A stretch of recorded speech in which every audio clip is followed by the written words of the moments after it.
We are visiting the research laboratories of Ampex Corporation, a large complex in Redwood City, California. Now, we've come here to find out about global television, what it is, what the problems are, and how they must be solved before we can have immediate transmission of worldwide TV programs. Now, as a background, we're going to look at television programs as they now originate from various countries in the world, and then we'll analyze the problems. Our guest has installed videotape recorders like this one in many countries around the world. He's an outstanding authority on the manner in which television has varied in its development from country to country, and he's written numerous articles on global television. Might even be the one who initiated all of this by recording the famous Nixon-Khrushchev kitchen debate, which was the first telecast on an international scale. He is video consultant for Ampex Corporation, Mr. Joseph Roizen. Joe, how have you been? Very fine, Earl, and welcome to Ampex. We're glad to have you down here in our sort of international video operation here. Fine. Well, we're very glad to be here, and suppose we find out about some programs here, but I think probably first if we moved on to... I think the first thing we should do, Earl, is shut off our machine, which has been running in the background, so that we can hear each other talk a little as we're discussing international TV. I noticed that our pictures are shown up here on these various monitors. Well, I suppose I should explain that the camera we are using to do this show over there in the corner of our studio is also connected in through our video recorder. So what you are seeing there is the same thing that the viewers at home would be seeing when they see this program. On a global scale, how many television sets do we have? I'm sure you'll be surprised to learn there are about 145 million sets around the world. It's been mushrooming just like it did in the United States in the late 40s and early 50s. Everybody seems to be buying a set from Nigeria to Thailand. A fantastic development. Yes, and it's going up. It seems to be doubling every year. Joe, if we were to understand all of the developments that are taking place in the various countries, it would be helpful if we could look at some of the actual programs.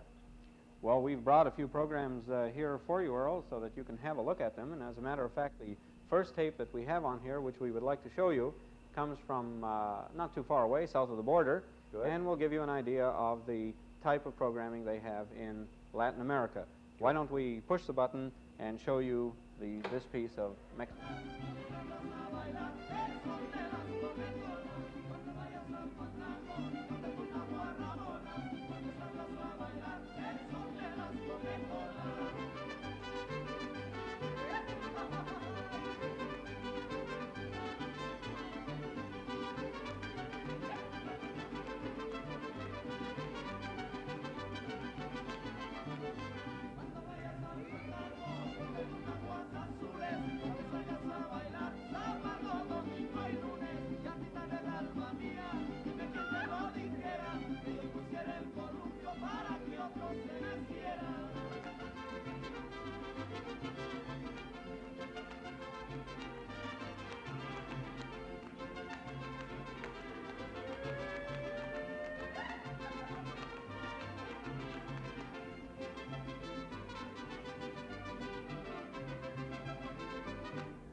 Well, Earl, what did you think of our bit of Latin American material? Very, very nice, but you know, the thing that really interested me was the way they handle their commercials, and you were telling me about that earlier today. Yes, as a matter of fact, when you're in Mexico, you kind of wonder whether the commercials will ever end. They seem to go on even longer than they do here in the USA. No time allotment on them. Doesn't seem to be any, and one of the more unusual things is the fact that in Mexico there aren't any objections, apparently, to the advertising of hard liquor.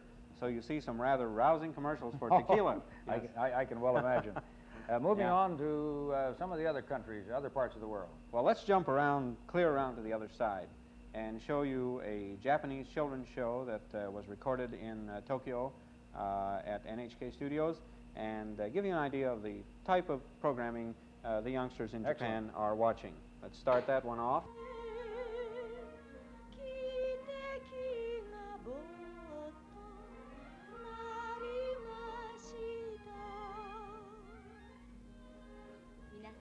今日の童謡集いかがでしたでしょうか。楽しいひとときを少しでも忘れて小さい頃思い出していただけたら幸せだと思います。また来週お目にかかりましょう。ごきげんよう。さようなら。いつか北岡母さんと一緒に眺めたあの島よ。今日も一人で見ていると優しい母さん思われる。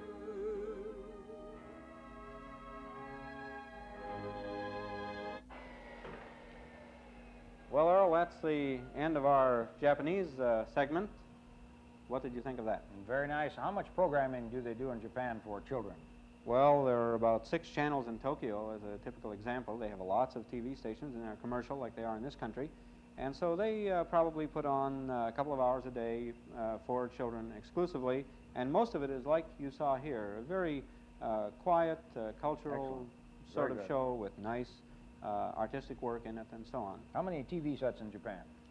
Well, there are 15 million sets in Japan. As a matter of fact, they're only second to us in, I believe, the per capita ownership of television sets. And not only do they have 15 million black and white, but they are also doing a great deal of work in color. They're doing about 2 hours of color programming a day and are second only to the U.S. in their color programming. Well, then, with Mexico and Japan, then where should we go next? Well, I think another point we might take is something that you don't normally see in this country, and your viewers would probably be surprised suddenly to see a bullfight from Excellent. Argentina. Let's find out about push it. our button and see what we have. Lo toma de capa, echa un poquito la cara arriba el de San Mateo, pero sin embargo viste con bravura y viene pronto en cuanto lo cita. Un desarme de Javier, ahí queda el capote y el toro sigue su viaje natural hacia el caballo de Carlos Arruza, que se cruza hacia el terreno de afuera y consintiendo casi con la cola, gira en torno al de San Mateo. Poquito distraído anda el sanmateíno. Bueno, ustedes saben que estos toros de San Mateo, todos los que son de su misma procedencia, hacen lo mismo. Se muestran un poco avantos al principio. Let's stop our machine again here, Earl, and as you may have noticed, we didn't show you any of the gory parts, which I No. assure you exist later on But in the tape. bullfighting by means of horses, I didn't realize that, I'm not familiar with it, but I didn't Well, realize this- that this was so important. Yes, this, as a matter of fact, is a Portuguese innovation, I understand. Was started in Portugal and has spread to Latin America as the original type of bullfighting spread. Well, that gives us 3 kinds of programs now. What else would you suggest? I think the next thing that I have is a rather unusual thing. You know, we have programs in the middle of the afternoon that you probably don't get to watch, Earl, but the housewife who doesn't have too much else to do can tune in on them and sort of... You're going to get some letters on that statement. I probably will. Well, these must be... I may hear about it from my wife Right, when I get that's home. yes. Soap operas. That sort You're of right, thing? you're right. As a matter of fact, and while I was in Singapore just a few months ago, I was surprised to see a Malayan soap opera. And except for the language, which I didn't understand, the picture was pretty much down the line to the sort of thing. I guess it's called Facing the Typhoon. Yeah, or do you have one something of like those that. on here? Yes, I have it on another tape, and we'll have to rewind all right. this one and get the tape out of there while we're doing this. Now, you may notice, Earl, while we're rewinding the tape, we have a video head assembly here, this rotating device, which writes the... Oh, boy, that came off there in Yes, a hurry, didn't it? It comes off quickly. This little rotating device writes the television signal on the tape, and at the same time, the audio signal, or sound, is written along the edge of the tape further down the track. Now, here's our tape from Singapore, which I might tell you is recorded on a different television standard than the one in the USA, and I'm going to have to explain just how we are going about seeing this. This is one of the things that's very important in this global television concept. Yes, because, of course, if everyone in the world were on the same standard, we wouldn't have any technical problems. And the purpose of our get-together this evening is to acquaint you with the fact. Did you want to look at that Well, tape? yes, the width of the tape is the thing that's rather startling if you've seen regular recording tape. Yes. This is much wider. Well, as you can see, it's 2 inches wide. The picture is written over about 3/4 of the middle of the tape, and the sound is written along the edges. And in order, the reason for the width, of course, is we must accommodate a great deal more of information on this tape than on an ordinary The rate of audio speed, tape. again, if this travels through the unit. Well, surprisingly enough, the tape actually moves at only 15 inches per second, and machines do work at 7.5. But the actual writing of the television signal is done by this spinning head, and it moves through there at the fantastic writing speed of 1,500 inches per second. Oh, this Yes, section right this in here. is the part that spinning turns when you turn on the machine. Now we will turn the machine on, and we'll push the button, and if we're lucky, we should come up with our... Now, we're going to have to go over to this monitor over here, Earl, and turn up the brightness, the contrast, turn the sound on, and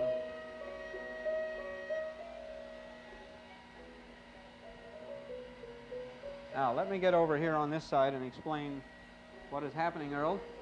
You'll notice here that we have a picture, and except for the language being in Malayan, of course, the picture itself is reasonably recognizable. You know, who's going to pay the mortgage or something like that. Very definitely. But do you notice something odd about the other monitors? The other monitors have, well, it looks like my set after I've been working on it. Well, probably it might be best for you to leave it alone. I think so. Probably call in the... I'd help you, but I've quit fixing sets about 10 I think years I'd better. ago. Yes. But the reason for this is that this particular monitor has been adjusted to work on the European standard. European standard? Yes, which is 625 line, and what this set is actually, what this tape was recorded on. This other monitor is set to work on American standard, that is the monitor on the top of the machine, and it won't lock in. And this is the basic reason why you cannot get programs from abroad and expect to tune them in on your own set, even if the transmitters could send the pictures directly. Joe, suppose we turn off the unit now so that, something happened? You know, I don't think we'll have time to find out what's going to take place on this. I'm afraid I don't know either. You know, there's been a flickering here on the set, and while you turn that off, I want to ask you about this flickering because, now wait a minute, now we had a picture here, and Yes. now we have distortion, and over here where we had distortion before and we couldn't see anything, now we have a picture, so Right. something has happened. Obviously, what has happened now is we have switched back to our studio picture from our camera, which is an American standard picture. The American monitor locks in fine, but the European standard monitor does not.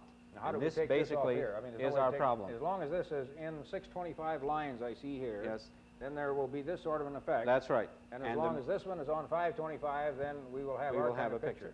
Now, the answer, of course, is quite simple. There is a device called a standards converter in which you feed in a European picture and come out with an American picture. This was used during the Rome Olympics or various other international events or Telstar programs, and it is a rather technical electronic gadget, but it can do the job. It degrades the picture a little, but it can So do the that job. has to go then. In other words, if we want this to work over here, we've got to put in something in between that does the trick.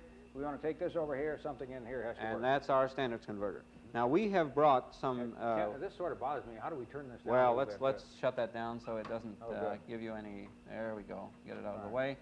And what I would like to point out before we go to our technical material, which we prepared to explain this difference to your viewers, is a little quick thumbnail sketch of how television works. Now, if you look at television real close, you will notice... Let me put that back on the machine. If you look at television very closely, you'll notice that the picture actually is not a picture, but it is made up of a bunch of small blue lines that go across the screen horizontally. Scanning pattern. That's right, a scanning line. And when we turn a little knob here called vertical hold, we can find that the picture actually consists of frames, which we are slowly rolling by. Roll up. And each frame is one complete picture. In order for the picture to lock, those frames must be at the right speed. And this is where we run into our major problem with our foreign television sources. Why don't we go over here to our technical material? I think this will be very helpful when we look at this, Joe, and we'll have an idea of just how difficult this problem is. Well, Earl, I think the first thing we could do is sort of expand on this line question. Now, the television lines in different countries, the television pictures in different countries are made up out of different numbers of lines. Yes. And as you can see here on this chart that we have prepared, the different numbers of lines produce either a finer picture or a coarser picture. Where do we fall in this? Well, we fall right in the middle, actually. We don't have either the best or the worst. Fine lines give you a good picture, and the... Coarser lines give you a poorer one. Now, this is the world picture today. I'm afraid television engineers are no better than politicians. They just won't get along with each other. Each thinks they have the best standard in the world. I see in the center here lines 405, 525, 625, and 819. Right. Now, the British have 405, and they were, by the way, the first to go into television. And since they started it earliest, they felt that that was a good enough standard back in 1936. It isn't today. and they're going to change to 625 Yes. in time. We have 525, the Europeans have 625, and the French, who can always be depended upon to be a little different, have 819. Now, how are we going to get all these together? Well, it's difficult, although both the French and the British have agreed to switch to 625, but we'll still have a two-standard world. Oh, I see. And our problem will still remain with us in that the number of frames that you saw me roll by before on the camera, the roll-up, yes, there are 6 frames in every tenth of a second as compared to, in the American standard, as compared to 5 frames in the European standard. This is why we need the standards converter. Now, I'm sure you're familiar with the Telstar. Old Telstar, yeah. All of the pictures you've seen on Telstar have come via that method. They were videotaped over on the other side of the Atlantic, if they were coming this way, converted to another standard, piped up to the satellite, and down again. But unfortunately, Telstar only stays in sight for 15 minutes. 15 minutes working time. Right. So, to get around that problem, the Hughes people have developed another satellite called SYNCOM, which, as you know, adopts a stationary orbit. Stays in one position. And it stays in one position, and 3 of them will cover the entire world. That may be the answer. That may be the answer to simultaneous world television. Joe, you know, a few years ago, in fact, I think it was 1956, at the time that you brought out your first videotape recorders, we had the privilege on this program of doing one of the first demonstrations of Yes. just how videotape recorders work. I remember what an exciting time that Oh, was, we had too. all kinds of problems. But in the years since then, of course, all kinds of things have happened. But just recently, you had a new development, which I think is going to have a terrific impact on global television. And this is an editing device which allows us, with one camera here, to do the sort of thing that if we were in a movie studio, would take us a long time to do, or if we were in a television studio, we'd have to have 3 or 4 cameras to do. Right, Earl, and I think the best thing we can do is just walk over to the gadget Let's go and look show at it to you. A special editing device, and the name of this device again? Well, Earl, the name of this device that we're looking at here is Editech, and this, coupled with an earlier device known as the electronic editor, permits us to do all the things that you have mentioned. Just this small section here. Yes. Now, let me, it may be small, but it's expensive. I can imagine. It's a very great technical achievement here, we feel. And before we get into it, I'd like to mention the fact that you are now having on your program another first, because this is actually the first time that this device has been used to an actual sustaining show, a national show on the air, to put together the program with this technique of a single camera and a single machine. In other words, you can take a whole series of pictures then, and you can put them together as you wish, or edit them by means of this section here. That's right, right. Can you demonstrate that? Well, as a matter of fact, we have some little demonstration pieces we will show you, and just at the flick of a knob, we can do things like time-lapse photography. For instance, you'll be seeing very shortly here, when we push the button, a picture of an apple turnover, which is being baked in an oven.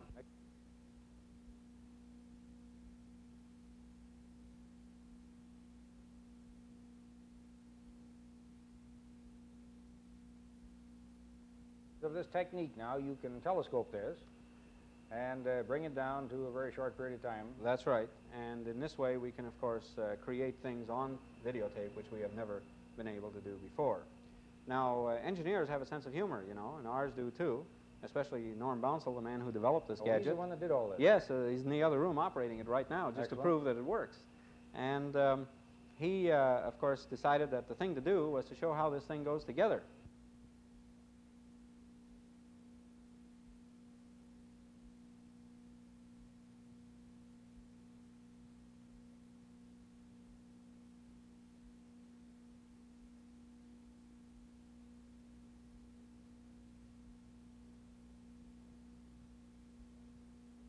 Important thing is that if we did this by other techniques up to this time, it would take a great length of time to do this. And here we're doing it at a great rate of speed, much faster than ever before possible. This is true. Never before possible in television. And as a matter of fact, just to show the immediate possibility of this, we have recorded your picture a few minutes ago with a close-up of your face. I am going to ask you to turn around to look at the monitor. Monitor? Yes. Over here on the other side. I will switch this knob to 36 frames. I will now push the button, and when I do, you'll see yourself come up for 1 second and disappear again. Here we go. And there we're back again to the picture that we had before. It's amazing. In other words, it's like a memory device. You can pull this out at any time by means of your control panels here, and you can put this in, you can put this in, do all the editing that you wish. That's right. And you can come up with a fully completed, production-ready show to put on the air. Now let's come back to this idea of global television. What is this going to do, this editing device, to global television? Well, the major advantage of this, of course, is that, as you probably know, we have some 1,600 videotape recorders spread around the world, and every one of them can be fitted with this device. And this makes it possible to do a show in Singapore or Bangkok or Tokyo or wherever you want to, and edit it together if it's an important event, edit it immediately on the spot, and fly the tape back in a ready fashion to put it on the air immediately so that we can see it as quickly as possible with the most interesting segments that we want to see already assembled. Or if flying isn't fast enough, bounce it up the satellite and back, and then we'd have it. Well, as a matter of fact, if you'd like to get up at 4 a.m. to watch the Tokyo Olympics, be my guest, but that's probably what you'll be seeing some of these things on. Joe, I'm going to take you up on that. Okay, fine. Thank you very much. Thank Our guest has been Joseph Roizen, video consultant for Ampex Corporation, where we have been visiting in Redwood City, California. Now, by screening tapes of television programs from around the world, we have gained some insight into the cultural and language barriers and also the technical problems which must be overcome before global television can become a reality. Thank you.